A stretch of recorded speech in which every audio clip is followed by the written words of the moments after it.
টানা বৃষ্টিতে রাজধানীর খুচরা বাজারে হঠাৎ করে কাঁচামরিচের দাম বেড়ে প্রতি কেজি ৩০০ টাকায় পৌঁছেছে। মাত্র ৩ দিন আগেও এই পণ্যটি ৮০ থেকে ১০০ টাকা কেজিতে বিক্রি হয়েছে। সকালে কারওয়ান বাজার, শান্তিনগর ও তুরাগ এলাকার বাজারে ঘুরে এমন তথ্য পাওয়া গেছে।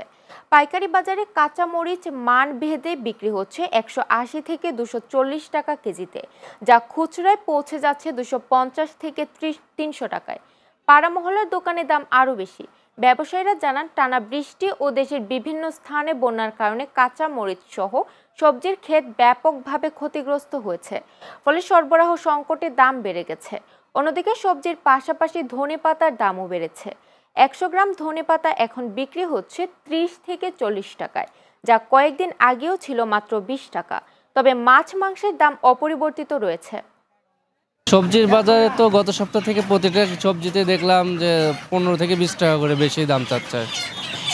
এখন তাদের রিকোয়ারমেন্ট হলো যে বৃষ্টির কারণে নাকি দামটা বাড়ছে আর কি, কারণ একটা সপ্তাহ তো বৃষ্টি ছিল, এই কারণে সবজির দাম বাড়ছে।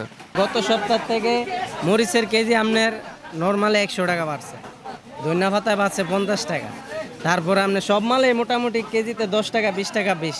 এখন ওই সপ্তাহতে এই সপ্তাহ চালের দাম এই সপ্তাহে ধরেন মিনিকেটে কেজি প্রতি ৪ টাকা, নাজিরে কেজি প্রতি মনে ৪-৫ টাকা, আর মোটা চাল হলো গিয়া ধরেন ৩ টাকার মতো বাড়ছে কেজিতে, পোলার চালে বাড়ছে ৫ টাকা।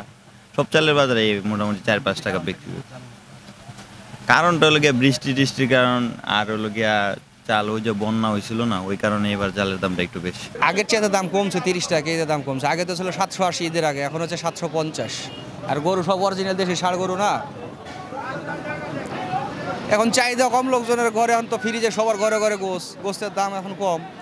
শুক্রবার হিসাবে মাছের দাম একটু বেশি, অফিস আদালত সব বন্ধ থাকে, এই জন্য একটু কেনাকাটা ভালো হয় আর কি।